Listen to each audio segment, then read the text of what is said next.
I was always drawn to quiet places. As a child, I'd sneak away to the creek that wound through the edge of town, watching the water ripple over stones, its steady flow calming the restless energy inside me. It became a sanctuary where I could sit and let my thoughts meander as freely as the current. Those moments of solitude taught me that stillness could hold a kind of power, a lesson I would carry into adulthood. My teenage years were a patchwork of contradictions. I was both the kid who excelled in academics and the one who got into trouble for skipping school to explore abandoned buildings with friends. There was a certain thrill in defying expectations, but deep down, I always knew I'd have to reconcile the rebel and the scholar within me. I didn't want to let anyone down, least of all myself. As I grew older, I found solace in books and long drives through the countryside. There was something about the open road that mirrored the possibilities I felt were just out of reach. Each winding turn and horizon seemed to whisper promises of a life waiting to be discovered. I didn't know what that life looked like, but I knew I wanted it to be something more than ordinary.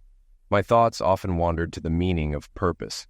Was it about achieving milestones, college degrees, promotions, a house with a white picket fence? Or was it something subtler, hidden in the way we treat others, the moments we create, and the quiet satisfaction of a life well lived? These musings weren't driven by any specific event, but by a restless desire to understand what made life worth its weight in memories. It was a question I would wrestle with for years, long before I knew how my choices would shape the answer. Those reflections, those questions about purpose and meaning, lingered with me as the years unfolded. Life had a way of answering them in unexpected ways, often through moments that felt ordinary at the time but proved pivotal in hindsight. I had come to believe that relationships, whether forged in blood or built through shared experiences, were the cornerstone of everything that mattered. But even the strongest bonds could be tested, and I'd learned that not all could withstand the weight of time or pain. Today, my daughter Megan came by for a visit.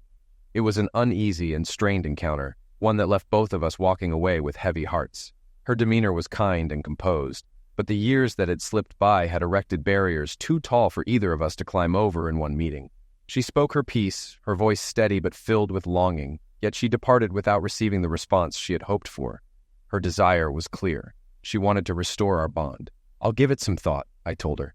As soon as she was gone, the weight of it all crashed over me, and I found myself overcome with tears. Megan is grown now, with her own children, but she'll always be the little girl I once held in my arms. She's intelligent, eloquent, and, according to her sister, a devoted wife and mother. I believe it because she's so much like her mother, strong-willed and resolute. She is, in every way, the daughter any parent could hope for. So why haven't I spoken to her in 5 years? The answer lies in what her mother did. I still remember my last words to Megan like they were yesterday. 5 years ago, at her mother's funeral, overcome with grief and rage, I approached her at the graveside and, with clenched fists and gritted teeth, told her she was as dead to me as the woman we had just buried. I said the same to my son, Stuart, making it clear to everyone around that my words applied to them too. The looks of disbelief, the suffocating silence, it still haunts me. But the weight of that pain was mine alone to bear. It wasn't just losing my wife, it was the destruction of my family. That day, I walked away hand in hand with my youngest, Faye. When I met Connie, I was utterly enchanted. We were inseparable, like we were made for each other. By the time we married, people would joke that we already acted like an old married couple. We spent 25 years together, and then something changed, something that I still can't understand. Our anniversary celebration was monumental. We had over 200 people, friends, family, even the mayor, gathered in a large tent, eating, laughing, and dancing until late into the night.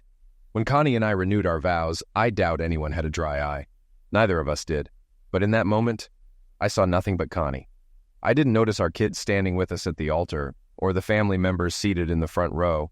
I didn't even notice our dog Bo at the preacher's feet. All I could see was Connie, the woman I loved, the woman I had always loved. Megan had just returned from her honeymoon. Stuart was wrapping up his second year of college, and Faye was just starting hers.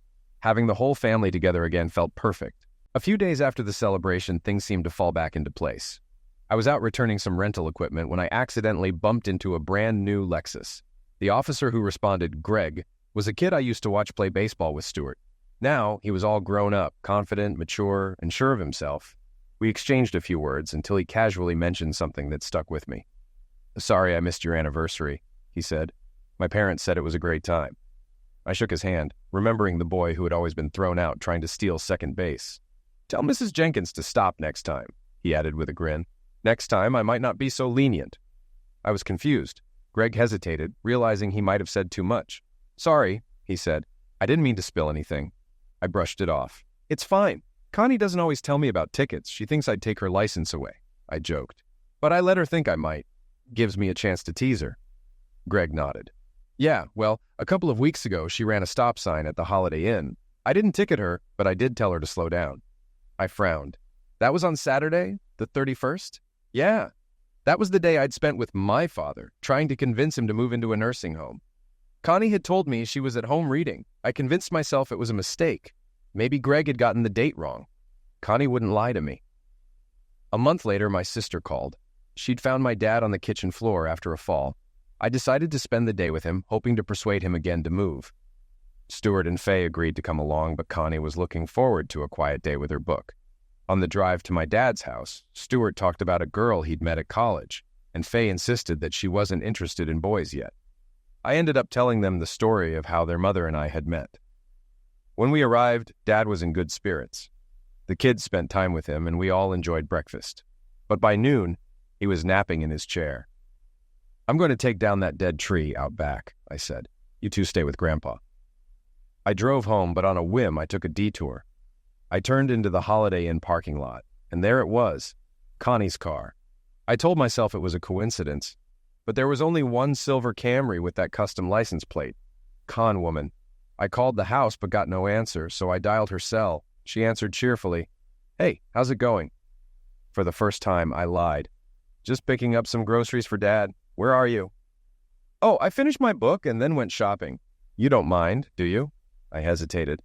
Just don't blow the kids' college fund, I joked. When will you be home? Around 6. Want me to make dinner? She asked. No, I'm not feeling great. I might stay with Dad tonight, I replied. There was a brief pause, and then she said, Okay, let me know. I asked, Did you go alone? I'm driving, she said quickly. By myself. Just be careful, I warned. And don't let Greg catch you running that stop sign again. Silence. Bye, I said, hanging up. Then I waited. I didn't know what I was waiting for until I heard it. A scream. It came from the hotel. I scanned the parking lot. No one was around, no movement. A police car pulled up and Greg stepped out. He approached and asked, Mr. Jenkins, did you call emergency? I shook my head. No, Greg, I didn't. Someone reported a possible break-in. He glanced at the hotel. I'll check with the manager. Before he left, I stopped him. Can you do me a favor? Ask if Connie's inside, and if so, who she's with. Greg's face changed. Sure. He went inside. Minutes passed. Then I heard sirens. An ambulance arrived, and paramedics rushed in. Moments later, they wheeled someone out on a stretcher. Greg returned, his face full of a sadness I had never seen before. I'm really sorry, Mr. Jenkins, he said quietly. Your wife. She's being taken to the county hospital. She tried to escape through a sliding door. It didn't break, but she got hurt. Badly near her eye. She was hysterical. I swallowed hard. Who was she with? Greg hesitated. I have his name and statement, but I can't give you that information. You'll have to file a request at the station tomorrow. He sighed. I always thought you and Mrs. Jenkins were solid. He held out his hand. I didn't take it. Tears didn't come until after he left. I don't remember the drive back to my father's house. I just sat in the driveway, lost. Faye saw me first. She ran out. Dad, what happened? I couldn't speak. She grabbed my arm. Dad, talk to me. Her voice cracked. When Stuart came outside, I finally managed to choke out. Your mother's in the hospital. Go to her. I tossed Stuart the car keys. I'm not going. They looked at me confused, but they left. I checked in on Dad to make sure he was okay, then collapsed onto the couch, my heart pounding. I stared blankly at the floor, tears streaming down my face. Dad wheeled himself into the room, stopping beside me. What's going on, Mark? He asked gently. I'd never been good at talking to him about personal issues. He was old school, always keeping his emotions buried, and I'd ended up doing the same. As a kid, whenever I faced difficulties, he'd say, Be a man. Everything will work out. I expected him to say the same now, so I stayed silent. But instead, he seemed to understand something was different. Let me tell you something about your mom and me, he said in a low voice. Something I've never told anyone. I looked up curious. After you were born, I messed up. I stole from work. Your mom wanted this expensive red dress, and I couldn't afford it. So I took a tool from the job and sold it. He paused, lost in the memory. I got caught, paid it back, but they fired me and called the police. I ended up on probation, which wasn't the hard part. The tough part was your mom. She was furious. I almost lost her. Dad shook his head. But one day, she came home with a job lead for me. Told me to go to an interview the next morning. She hugged me and said, "I forgive you." He looked at me with soft eyes. She forgave me for almost ruining our family. She let go of her pride, and I've never forgotten that.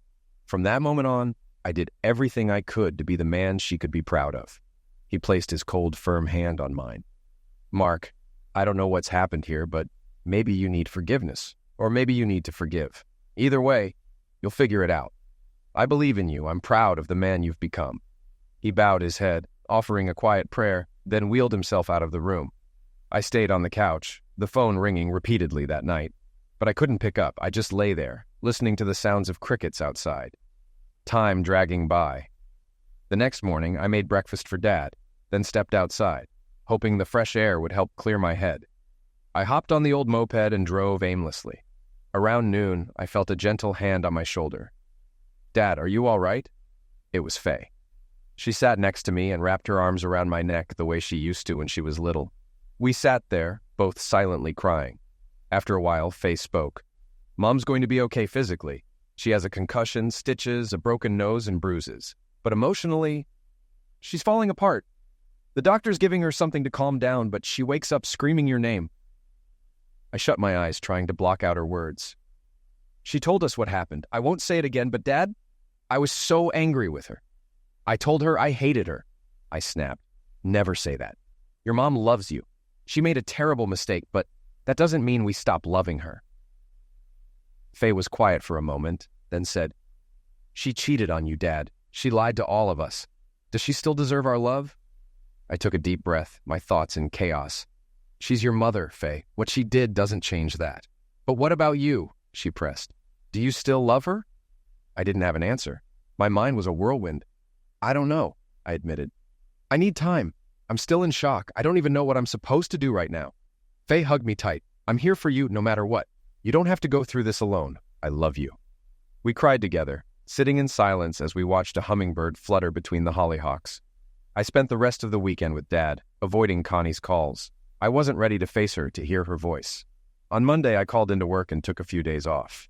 I was drowning in sorrow, and Faye stayed close, worried about me. Those days were filled with constant thoughts about my life with Connie. No marriage is perfect, but ours had been mostly good. Now, the reality of her betrayal felt like a weight I couldn't bear. I didn't need to know the full story. It was too much to process. Faye brought me lunch, but I couldn't bring myself to eat. 2 days had passed, and I still had no answers. Then a voice broke my thoughts. "Hi, Mark." I didn't look up. "Hi, Connie." She sat down across from me, her hands shaking. One hand was bruised, the other wrapped in a thick bandage. "Sorry, Mark," she said quietly, her voice hard to read. Her hands, once strong and beautiful, now looked battered. One was badly bruised, the other swathed in bandages. When I looked at her face, my heart sank. Her nose was swollen and held together by thick bandages, and a large gauze pad covered one eye, hiding the stitches. The other eye was dark, swollen with a terrible bruise. She looked, as Faye had put it, like a wreck. She used to be beautiful. Now it felt like something had broken inside me. Whether it was her or my own heartbreak, I wasn't sure. "Mark, I came to apologize," she said softly. "I know it won't fix anything, but it's all I can offer. Megan brought me here because I couldn't drive myself. I needed to see you, to explain what I did to you, to us." I didn't respond. "I messed up, not you. You didn't deserve this," she continued. "No matter how much I hurt you, the pain I feel is worse. I've only hurt myself, and I may have destroyed the most important thing in my life." I clenched my jaw, trying to keep my composure. "Mark, I need to explain, and maybe," she started, her voice tentative. "No," I cut her off, my tone hard. "I don't want to hear it." "Please," she pleaded. "If you listen, maybe you'll find a way to forgive me." "I don't want to forgive you," I said, my voice cold as ice. "I don't want to lose you, Mark," she said, her voice breaking. "I love you. You need to understand why I did this, why I was weak." My fists clenched, my anger bubbling up inside me. "It all started—" "No!" I snapped, my patience gone. "I don't want to hear it, Connie. Not now." "But Mark, you have to—" "No!" I shouted, cutting her off again. "We can fix this," she said desperately, her eyes brimming with tears. "The only way to heal, to be a family again." "Please, Mark, just listen," she begged, her voice trembling. I stared at her, my whole body shaking, my hands so tightly clenched that my knuckles turned white. "I said no," I ground out, my voice final and unwavering. Without another word, I walked out, leaving her sobbing, her face buried in her hands. As I headed to the kitchen, Megan stopped me. "Dad, you need to listen to her. She needs to apologize. You can't just shut her out." I turned, my voice raw and filled with a force I didn't know I had. "Megan, if you think listening to her excuses will fix this, you're wrong. If she needs to ease her conscience, she can write it down. I'm not going to sit here and listen to why she destroyed a 25-year marriage. I'm not strong enough to forgive her right now." I walked out, not knowing where I was going or when I'd come back. I didn't cry much during the drive. The tears had already been shed. Now, I just needed space to think. The following day, when I arrived back at Dad's place, Faye greeted me with a warm hug and a smile. It was exactly what I needed right then. In the middle of everything falling apart, her embrace reminded me that there could still be moments of comfort. Maybe one day I could feel that way again too. But she didn't tell me how my decision had affected anyone else. Dad seemed genuinely happy to see me, and over dinner, I laid out my plans. "I'm moving in with you for a while," I told him. "I need some space from work, and you could use a hand around here. Plus, I've seen enough of your cooking to know you could use someone who knows how to make more than just bacon and eggs." He chuckled at that. Then I added, "Faye, can you grab some clothes from the house for me? I can't go back there while she's still there. And don't tell anyone anything. Just say your mom and I broke up. No details." "All right, Dad," she replied. "I'll head over tonight. Do you want me to talk to Mom?" "Just tell her I'm staying here," I replied. "And don't let her call me. I'll reach out when I'm ready." I gave her the list of clothes I needed, and later that evening we discussed the new arrangement. I could tell Dad was relieved to have me around, but it was clear he was weighed down by the reasons behind it. We didn't bring up Connie at all. Instead, we played checkers, a game we hadn't touched in years. As usual, he won. When Faye returned with my things, I noticed she'd packed a lot more than I expected. "I packed some of my stuff too," she said, her voice firm. "I'll take the guest room until school starts." She helped unload the car, her face set in a hard expression. Later, I asked her what had happened. Faye's face twisted with frustration. "Can you believe what Megan said? She told me you were acting childish and that you should just go back home and make up with Mom. Stuart said the same thing. He told me that everyone cheats eventually, so I should just forgive Mom and move on." I froze. "He said what?" "Yeah," she replied, her voice laced with disbelief. "He said you should forgive Mom and get a girlfriend if you want. Can you believe that?" "Faye, don't, Dad," she interrupted, her voice firm. "I'm not hearing it. You didn't do anything wrong. Mom's the one who messed everything up. She doesn't deserve forgiveness, and that's why I'm here." She was livid, and I knew better than to argue with her when she was this angry. So I just let her words burn themselves out. For the next couple of months, I tried to keep things as normal as possible. I worked, helped around the house, and even taught Faye how to make a passable lasagna. Megan and Stuart called regularly, asking when I'd come back. Each time I imagined Connie waiting on the other end of the line. Each time I told them the same thing. "I'm staying with Dad. I don't want to talk to Mom. Don't bring her up." A few times they tried to argue, but I just hung up. Then, one day, Stuart showed up at the door. "Dad, we need to talk. It's important." We stepped outside onto the patio where he sat across from me. "Dad, you need to come home. Now." I sighed, struggling to find the right words. "Stuart," he cut me off, his voice tight with frustration. "It's been 2 months. Mom's worse. I have to go back to college soon, and I can't leave Megan alone with her. She's falling apart." I stared at him, speechless, unable to respond. Stuart continued, his voice breaking with emotion. "She cries all the time. She's not eating, not sleeping. She's lost so much weight. Some of your friends came by, and they're just as worried. She won't do anything but sit there and mope. We've tried everything, taking her out, getting her to eat, but nothing's working." I remained quiet. "Dad," Stuart said, his voice more insistent, "I think you've punished her enough. You need to let go of your anger. She's hurting too. And it's hurting her just as much as it's hurting you." He paused, waiting for a response. "Please, just come home." I sat there, looking at my son across the table. This was the same boy I had coached in baseball, the same one I had helped earn his Eagle Scout badge. But the young man sitting before me was different. His values had shifted.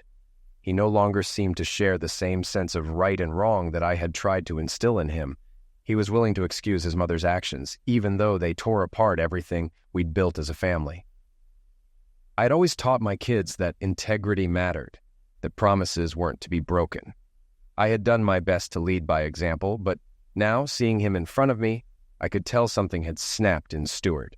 "Stuart," I said, my voice icy and firm, "you're a man now, so I'm going to speak to you like one. Get out of my house." His eyes widened in surprise. "Dad, how dare you come in here and tell me I'm being immature?" I stood up, anger welling up inside me. "I'm not the one who screwed up. If you think what your mother did is okay, then you've changed. And not for the better, so get out, take care of her. I'll stay here until I decide otherwise." He just stared at me, stunned, but I didn't give him a chance to speak again. "Now get out or I'll throw you out myself." I turned my back and walked away, and a few minutes later I heard the sound of his car driving off. By the end of August, Faye went back to college. I hadn't heard from Megan or Stuart, so I assumed Stuart had returned to school, and Megan was likely spending time between her new husband and Connie. They hadn't reached out to me. It was just Dad and me now. In mid-September, I got a letter from Connie. I tried to read it, but the emotions were too raw. I shoved it back in the envelope and hid it in my drawer. I had told Megan that if Connie wanted to make amends, she should write everything down. Now that I had the letter in my hands, I couldn't bring myself to read it. The wound was still too fresh. Instead, I focused on keeping to my routine, doing my best to maintain some sense of normalcy. Faye checked in often, asking about me and Dad. She mentioned that Megan and Stuart were doing the same for Connie. Faye planned to visit in October for my birthday. "Being stuck isn't helping anyone," she told me once. "We'll talk when I'm ready," I responded. October 30th, I turned 50, a milestone I had been dreading. That morning, Faye showed up with a grin. "I'm taking you and Grandpa out for a big Italian dinner. It's time you tasted real lasagna." I couldn't help but smile at her joke about my cooking. It was the first real smile I'd had in months. After dinner, we returned home late. I helped Dad get settled into bed, then joined Faye in the living room with a beer.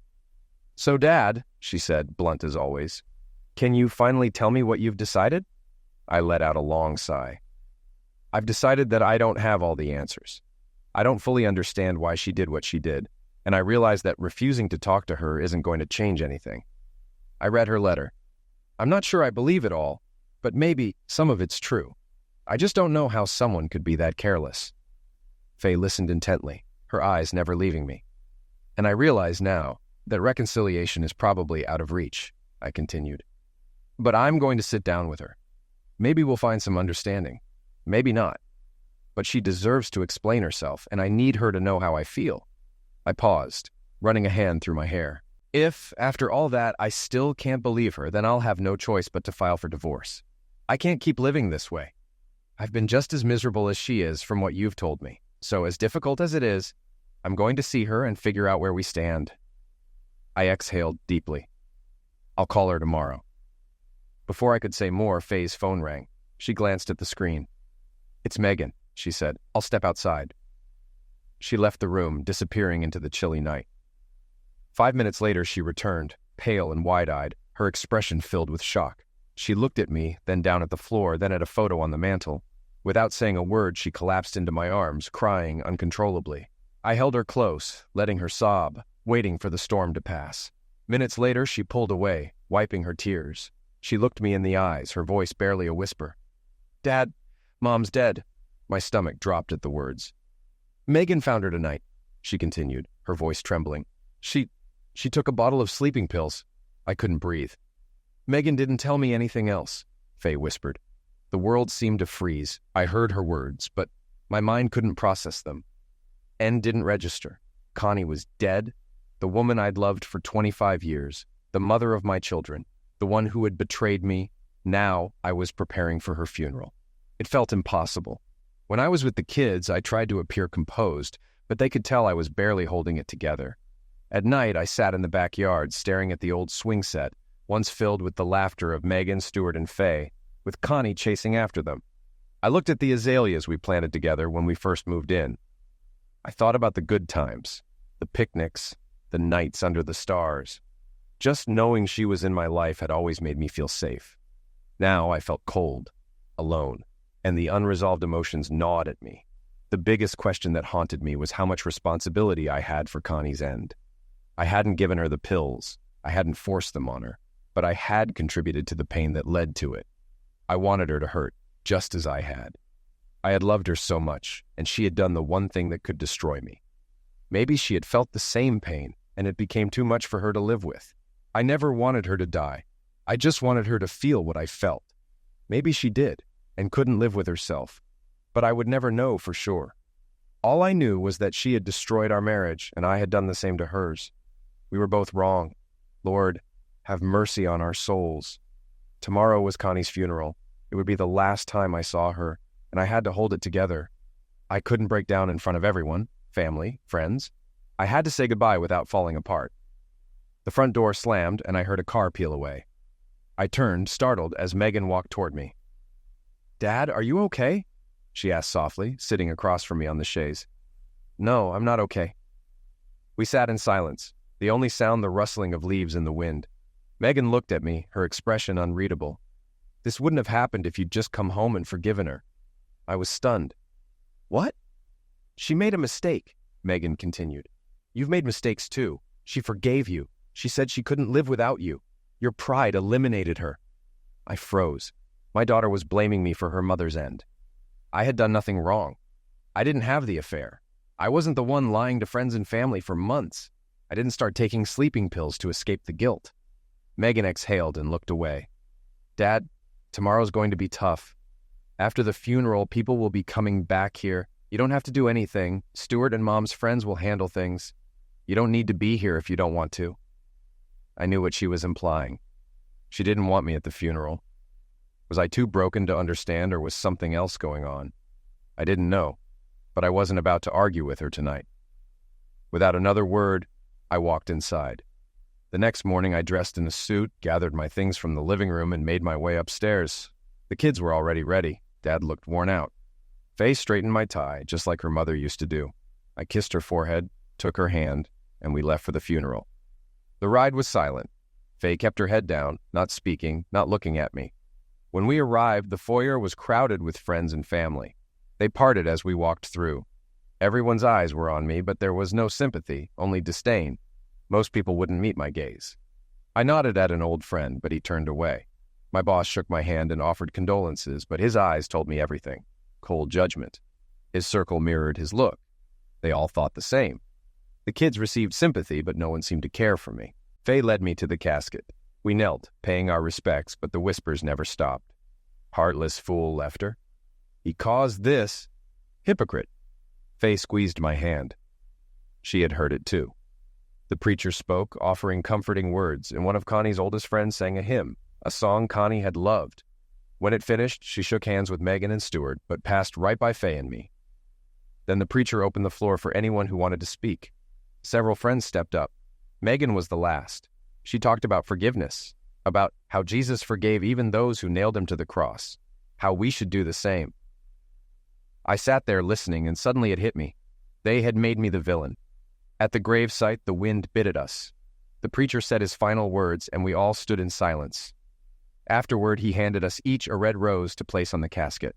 I went first, then Faye, followed by Megan and Stuart. An old family friend pushed his wheelchair forward to say his goodbyes. It was one of the hardest moments of my life, but it wasn't over. I stopped Megan and Stuart before they could walk away. "Look, I see what's going on here. I see what you've done," I said, my voice low but sharp. They looked at me, confused. "Because of the lies you've spread. Because you defended your mother, turning everyone against me. You're dead to me." Their eyes widened in shock. "Just like the woman we buried today." I stepped closer, my voice steady. "Don't speak to me again. Don't call. Don't visit. From now on, I'm no longer your father." I turned to the small crowd of former friends gathered around. "This goes for all of you, too." They were stunned into silence. Without another word, I took Faye's hand and walked back to the limousine. After getting Dad settled in, I told the driver to leave without looking back at Megan and Stuart standing there, still processing what had just happened. The only people who came to my wake were my boss, his wife, and 2 old friends from the neighborhood. Faye, of course, was there. Megan and Stuart held their own gathering, receiving condolences. Faye later told me that everyone believed I had eliminated Connie. They thought I had abandoned her over a small mistake, and that my coldness had pushed her to self-destruction. In their eyes, I was the one who had destroyed her. Faye went back to college, and I was left alone, with no friends. Megan stayed with her husband, and Stuart was off at school. In the summer, he kept busy elsewhere. I threw myself into work to numb the pain, but that was easier said than done. A few times a week, I woke up in the middle of the night expecting Connie beside me. Other nights, I saw the image of her with John Jablonski at the Holiday Inn. She had confessed in her letter that he was our old neighbor. He and his wife had moved away 2 years ago. Time passed, and the pain faded, but it never left. Megan had a daughter she named Connie, and a year later, a son named Chance after her husband's father. I never met my grandchildren. Stuart married his college sweetheart, but I didn't go to the wedding. 2 years later, she filed for divorce. He had cheated on her, just like his mother had cheated on me. He moved to California, and I haven't seen him since the funeral. I only knew about their lives because Faye would drop bits of information, hoping I would soften. She wanted me to stay informed, to remind me that they were still my children. My best friend became my boss. He was there when I needed to talk, and he gave me the time I needed to get back on track. Early on, he said, "I'll give you a year to get yourself together. After that, I'll have to replace you." That speech kept me going. I threw myself into work and became the top manager in the company. 4 years later, I was offered a senior role in Florida. In just 3 months, I sold my house, downsized to a smaller place in Orlando, and took on operations for the entire eastern U.S. I lost most of my friends in Maryland. Only a few people still spoke to me, and even fewer reached out. Nearly everyone had turned their backs on me. I had become a stranger to them, an outcast. Faye graduated with honors and landed a job at one of Florida's largest entertainment venues. She moved in with me until she found her own place. "Hopefully that won't be too soon," I joked. She laughed, but I knew the truth. Eventually, she would move on. Dad passed away a year after Connie. 5 years had passed since everything changed, and I had lost everything except Faye. She had her own life to build, and I had to find mine. Otherwise, I'd die a lonely old man with only my golden retrievers for company. Pathetic, right? I needed something to focus on. I had always loved writing. Over the years, I'd only written business reports, but as work became routine, I started writing short stories again. I even sold a couple to a local literary magazine. One weekend while Faye was out, I began outlining what I thought would be another short story. Instead, I found myself outlining something much bigger, something deeply personal. For days, I hesitated. Writing it meant revisiting painful memories. But one evening, I took a deep breath and began typing. 4 months later, I had finished the first draft. It was good, but I didn't want anyone to read it. I put the manuscript in a box and placed it on a shelf in my office. Writing had been cathartic. For the first time in years, I felt free. I decided to take a creative writing class at a local college to improve my skills. The class was mostly full of 20-year-olds who couldn't tell an adverb from an adjective. There were 2 others closer to my age, and we teamed up to show the younger crowd how to write properly. Maurice was retired and working on a book about his family's role in the Civil War. Alicia was a widow who had raised 5 kids and then moved to Florida after they left. She used her late husband's insurance money to start over. The more we talked, the more we realized we had a lot in common. I had learned that the key to dating was listening. Really listening. I hadn't dated in almost 30 years, so I paid close attention to every word she said. One day, she stopped mid-sentence, realizing she had been doing all the talking. "You know," she said, tilting her head, "I've told you everything about my life, but I don't know anything about yours. Where are you from? Why are you living alone in Florida? And why are you taking a creative writing class?" I hesitated, then gave her the short version. When I finished, I tried to shift the conversation back to her, but she wouldn't let me. She kept asking questions until I finally said, "My story is hard to tell. If you really want to know, come to my house for dinner next Saturday." She smiled, the biggest one I'd seen in years, and agreed. Dinner was great, and after we moved outside to enjoy the evening air beneath one of my palm trees, Alicia turned to me, a smile on her face. "That was amazing, Mark," she said. "I know few men who can cook vegetable lasagna, let alone as well as you. What other surprises do you have?" I smiled back. "You know almost everything about me. I manage a distribution center for Folks Industries. My daughter, Faye, lives with me. My wife passed away 5 years ago. I have 2 other children, and you met my golden retrievers, Bo and Luke. That's it. I'm boring. Nothing special." "Well, you promised to tell me your story," Alicia said, her curiosity piqued. "And I'm waiting for the juicy details." Instead of answering, I went inside and returned with a box containing my novel, the most painful chapter of my life. "I've been writing for years," I said, setting the box down between us. "Sold a few stories to a local magazine. Before I took this writing course, I wrote something personal about me and my family. It's all in here. I'm not sure what to do with it. It helped me deal with my wife's end and the way my family fell apart, but I've never shown it to anyone. I'd like to know what you think. I'm not sure if it's any good, but I trust your opinion." Alicia looked at me with admiration. "I'd be happy to read it. What's it called?" "Fair Weather Friends." She raised an eyebrow. "Wow, 987 pages? You're not messing around." "I want your honest opinion," I said. "Be brutal if you need to. I don't want to show it to my daughter. She lived through all of it, and I don't want to bring up old wounds. Don't worry, I'll read it. I'm not shy when it comes to giving feedback," she said with a grin. "I'll start tomorrow." We spent the rest of the evening talking about writing, Florida nightlife, and our favorite movies. It was a good night. As I walked her to her car, she kissed me on the cheek. I felt like a teenager again. The next class meeting, Alicia wasn't there. I hadn't heard from her after dinner, and I started to wonder if I'd made some kind of mistake. Was I coming off as a creep? 2 weeks later, I got a message from her on my answering machine. "Hi, Mark. It's Alicia. I'd like you to come over for dinner this Friday. My son is in town, and I want you to meet him. Also, there might be a surprise waiting for you, so bring some of that great white wine we had the other night. Be here at 7. Call me back. Bye." On Friday evening, I dressed casually but nicely and brought 2 bottles of Balthazar Res Riesling Cabinet, Hattenheimer Schützenhaus 2012. I'd read in an Orlando magazine that it was one of the best white wines of the year, so I decided to trust the recommendation. It paired well with lasagna, and I hoped it would complement Alicia's dinner. "Hey, Mark, come in," Alicia greeted me warmly, showing me around her home. On the patio, a small table was set for 3 with candles and wine glasses. A man emerged from behind 2 orange trees, approaching the table. "Mark, this is my son Barry. Barry, meet Mark Jenkins." "Nice to meet you," Barry said as we shook hands. "Mom's told me a lot of good things about you. She's hard to impress, so that means a lot." "Nice to meet you too, Barry." But whatever she said, it was probably just something from our creative writing class. "Nothing exciting about me," I joked. Alicia smiled, gesturing to the table. As we sat, she put the wine in the fridge before sitting down and taking my hand. "Mark, I invited you here under false pretenses. We'll eat once the wine's chilled, but first I have some exciting news to share.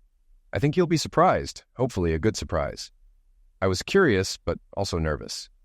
"Mark, my son's here because I did something you might not have liked if I'd asked you first, but now it's done. If you're angry, I understand," Alicia said, taking a deep breath. I raised an eyebrow. "Okay, what did you do?" Alicia exhaled, clearly moved. "I read your book in 2 days," she said. I couldn't put it down. It was heartbreaking and inspiring. I cried when you wrote about going to live with your father after your wife's passing. And I cried again when you talked about your kids. She looked at me, her expression sincere. "Mark, your book is the best I've ever read. I had to share it with Barry. He doesn't usually read books by unknown authors, but he made an exception for me. He liked it too." Alicia paused, then added, "Barry wants to help you edit it and get it published." I sat there, speechless, trying to process her words. Barry continued, "Mom's right. This is the best first novel I've ever read, and I've read a lot. I work at Prentice Press in New York as the assistant chief for author submissions. We get around 100 books a month, and I personally evaluate them. If they pass our screenings, we work with the author on edits and publishing. We want to publish your book," he said with a smile. "After dinner, we'll talk about the details, but for now, I just want to congratulate you. This is a breakthrough." I was in shock, struggling to keep my mouth from hanging open. Alicia beamed at me, clearly enjoying my stunned expression. After a long silence, she kissed my forehead and went to bring out dinner. During dinner, we talked more about the book. I could tell Alicia was moved by certain chapters, and I felt the same way. We enjoyed Alicia's steamed Dorado, and by the time we had peach pie for dessert, Barry explained the publishing process to me, including royalties and the next steps. "I won't be getting rich from it," I laughed. "No, but you're telling a story that matters," Barry said. "That's the important part." By the time he excused himself for the night, my head was spinning from everything I'd learned. Alicia poured the last of the wine, and we sat outside talking about what it would be like to become a famous author. "I know I'm no Stephen King," I laughed. "Not yet," she teased. It was past midnight when I finally decided it was time to go. Alicia walked me to my car, but this time, instead of a quick kiss on the cheek, she gave me a deep, lingering kiss that reminded me I was still very much alive, even at 55. For the next 3 months, I worked closely with one of Prentice Press's editors, refining the manuscript. Most of our communication was through email and phone calls, but we did have one face-to-face meeting. The first task was transferring the manuscript from Word to their editing software, which was great for revisions, but clunky for new writing. Once the edits were done, I spent a weekend combing through printed proof sheets, making endless tweaks. No matter how many times I read it, I was always finding something I wanted to improve. My editor had warned me it would be like this, and she was right. During the day, I worked at Folks Industries. At night, I focused on my book. Faye was thrilled about my progress. "You're not reading it until I have the first published copy in my hands," I told her. She made sure I stayed healthy, exercised, and watched the news each night, keeping me grounded like an old hen. Alicia only visited on weekends. "I don't want to drain your creativity," she'd joke. We spent our time together talking about everything. No topic was off limits. I don't think any therapist could have helped me as much as she did. The more I opened up about my past, the lighter I felt. I could never forget what Connie had done to me, or what I had done to her. But now I saw that we were both at fault, and that realization was freeing. Our bond deepened. The day I sent the final draft to Prentice Press, Alicia celebrated by staying the night. We celebrated together over and over again. When Faye came home briefly, she quickly noticed I had company and decided to stay with her boyfriend. Alicia gave me a fresh perspective on life. My book was released on May 1st. I had several book signings scheduled, including one in Ellicott City, my old hometown in Maryland. The idea was both thrilling and terrifying. I took 3 weeks off from work and set out on the book tour. Many imagine that an author's life is glamorous, full of admiration and leisure, but the reality, it was anything but. For 28 days, I hopped between planes and trains, checked into countless hotels, never unpacking, went to book signings, and met readers who said my book had changed their lives. I loved connecting with readers. It was the best part of the tour. But the constant travel, identical hotel rooms, and endless signing sessions wore me out. Twice, Alicia showed up unexpectedly at my signings, standing in line for a book. Her surprise visits made the exhausting routine feel worthwhile. She played shy, and I acted the part of the famous author wooing a local woman. It was fun, but when the event ended, she stayed with me, helping me unwind in the best way possible. Each time she left, I felt a void. Phone calls helped, but it wasn't the same as having her in my arms. I realized I was feeling something I hadn't in a long time, something real. I hoped she felt it too. The final stop on my tour was my hometown. I'd requested it as the last stop, and Prentice Press had agreed. The bookstore was only a few miles from where I'd lived. When I arrived, a long line was already waiting outside. A table was set up with about 50 copies of my book and a large poster with my photo. As I scanned the crowd, I saw familiar faces. The first in line were my old boss and his wife. I walked straight to them and gave them both a hug. We exchanged contact info, and my boss said, "You've got to visit us sometime." "I promise," I replied, feeling overjoyed. I almost forgot about the growing line behind them. The signing went smoothly. I greeted each person, signed books, posed for photos, and genuinely enjoyed the experience. Then, about 30 minutes in, an old friend stepped up. I recognized him instantly. He was one of the people at Connie's funeral who avoided eye contact and wouldn't speak to me. I signed his book, wrote a short note, and smiled as we shook hands. Then he said something unexpected. "I'm really sorry for how I treated you. I didn't understand until I read your book." He turned and left, leaving me speechless. Several others from my past apologized throughout the day, expressing regret for judging me without knowing the full story. I felt uncomfortable with the flood of remorse, but it was hard to ignore. The most surreal moment came when Lenore Jablonski approached the table with a copy of my book. She looked awkward as she smiled and said, "It's a shame we're meeting again like this, but I wanted to apologize." I was taken aback. She continued, "I can't apologize enough for what John did to you. But if it helps, I kicked him out after Connie died. We've been divorced for 4 years now. I'm engaged to someone else." She added, "Oh, and just so you know, there were rumors going around town that you were planning revenge on John. He must have heard them because he quit his job and moved to Saudi Arabia for work. I haven't seen him since." I frowned, still processing everything. Then she confessed, "I started the rumor." We stood in silence for a moment before she placed the book in front of me. I signed it, "Lenore, a friend, not just in fair weather. I hope some of my words help you find your own liberation, as I found mine. Thanks for listening." I walked around the table and gave her a hug. By the time the event was meant to end, there was still a long line.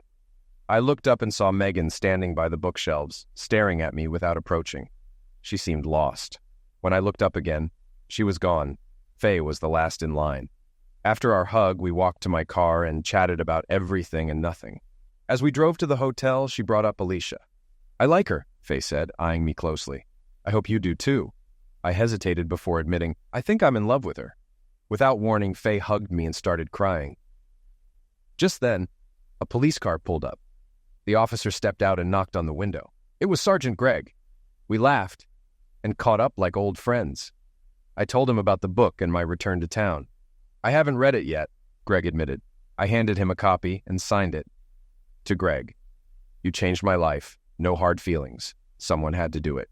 Greg chuckled, then left on a call. Faye and I went to dinner. Returning home wasn't as overwhelming as I'd expected, but seeing Megan standing outside my door was a shock. Alicia and I had just finished breakfast, discussing the New York Times bestseller list when I spotted her. "Hi, Dad," Megan said awkwardly. "How are you?" I took a deep breath. "I'm fine. What brings you here?" She shifted nervously. "I was just in the neighborhood and thought I'd stop by." I raised an eyebrow. "Megan, this neighborhood is 900 miles from yours. Doesn't seem like a coincidence." Before she could answer, Alicia appeared behind me. "Would you like to introduce us, Mark?" she said, her voice firm. I exhaled and said, "Alicia, this is my daughter, Megan." Without hesitation, Alicia stepped forward and hugged Megan. "Come in," she said warmly. "I've heard so much about you." The two of them walked into the living room and began talking nonstop, leaving me to handle the household chores. As I walked by the living room a couple of times, I heard their laughter. Alicia oohed and awed as Megan showed her pictures of her kids. Then Alicia called out, "Honey, come join us." Her tone left no room for argument. I sighed, dried my hands, and joined them in the living room, sitting beside Alicia. She immediately took my hand, not just affectionately, but as if to anchor me. Megan glanced at our joined hands. The silence between us felt uncomfortable, stretched longer than expected until Alicia broke it. "Okay, since neither of you are going to speak, I will." Her voice was firm, almost hoarse. "Mark, I invited Megan here because she needs to talk to you. I knew you wouldn't invite her, so I did it for you. I know I'm just a guest in your house," she continued, squeezing my hand. "But if you want me to stay, you're going to listen to her." I shifted my gaze between Megan and Alicia, feeling trapped. I didn't want to start another fight, so I leaned back, took a deep breath, and waited. Megan began, her voice hesitant. "Dad, I came here to see how you're doing." And to apologize. I stayed silent, just waiting for her to continue. Megan's voice shook as she spoke. "I was wrong about so much. Most of all, I was wrong about you." She paused, gathering herself. "I blamed you for everything. The things that happened with Mom, with Stuart, with me. I didn't understand what was really going on. But after reading your book, I finally saw things from your side." Her voice cracked. "I feel so stupid for not realizing how much you were hurting. I guess I never thought of you as having feelings." She paused again, wiping her eyes. "When we were kids, you were always the strong one, the one who didn't show emotion, the one who seemed like everything was fine. But now, I see that wasn't true at all. You used that strength to protect us, to protect yourself.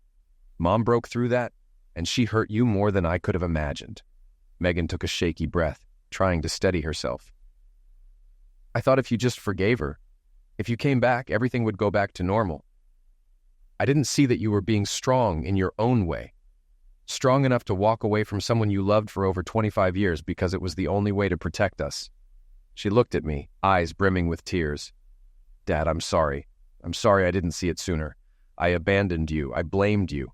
After Mom died, I told people she died because of you. I was wrong, and I know it now." She straightened up, took a deep breath. "I'm trying to fix what I did. I bought copies of your book and gave them to Mom's friends. I told them they were wrong about you, that you weren't the villain they thought you were. I told them you suffered more than they could understand."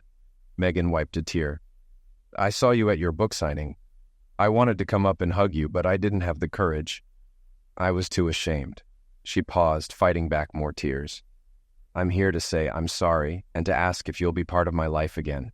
It's been over 5 years. I have 2 beautiful kids now, Dad. I want you to be in their lives. I want you to be my dad again. Please. I love you." Megan put her head in her hands and sobbed. A wave of guilt hit me hard, and when I glanced at Alicia, she was watching me closely, waiting for me to respond. I needed time to process, so I stalled. "What about Stuart? How does he feel about this? Does he know you're here?" Megan snorted, her frustration evident. "Stuart's a mess. He's still bitter, but he hides it. After Lori left him, he moved to California and has been hopping from girlfriend to girlfriend. He doesn't even know I'm here, and honestly, I don't care what he thinks." Her rant gave me a little more time to think, but I still wasn't ready to decide. So I stalled again, asking, "Megan, what are your plans? Are you staying in town?" "I'm staying with Faye for a couple of days," she replied. "She wanted me to see her new place before I head home." I nodded. "I'll think about everything you've said and let you know what I decide." Megan exhaled. "That's more than I expected. Thanks, Dad." She stood up, smoothing her jeans. "I'll go to Faye's now. Alicia, it was nice to meet you. I hope we see each other again." She hesitated before adding, "Take care of my dad." And just like that, Megan was gone. I had a lot to process, but this time I had Alicia by my side, someone who wouldn't let me make any rash decisions. Later that night, when I was alone, I let my emotions take over. I didn't want Alicia to see me cry. When Alicia and I returned from our Caribbean cruise, a gift from Prentice Press to celebrate Fairweather Friends hitting #1 on the New York Times bestseller list, we flew straight to Maryland. It was my first time meeting my grandchildren, now 2 and 4 years old, and introducing Alicia to my hometown. We revisited old places, but more importantly, Megan and I began to create new memories. Alicia, already experienced as a grandma, gave me tips for handling awkward moments. But the best moment came during dinner with Megan's family. As we sat at the table, Alicia and I exchanged a glance. She nodded slightly. I cleared my throat. "Megan, Faye, we have something to tell you." Megan put down her fork, eyes wide. "We're getting married," I said. For a second, there was silence. Then Faye screamed, leaping across the table to hug us both. "We've already started planning," she cried. Alicia and I laughed. "Of course you have," Alicia said. We decided during the cruise, but we wanted Megan to be the first to know. Soon, we'd be sharing the news with Alicia's children, too. We were happy, really happy. We had both spent years believing our lives were set on irreversible paths. When we were younger, we thought we were invincible, that our first true love would be our only love. Life had taught us otherwise. This wasn't a fairy tale. It wasn't perfect, but it was our story. I'd been happy with Connie for 25 years, and I hope to be just as happy with Alicia for the next 25. Maybe, just maybe, I'd write another book about it.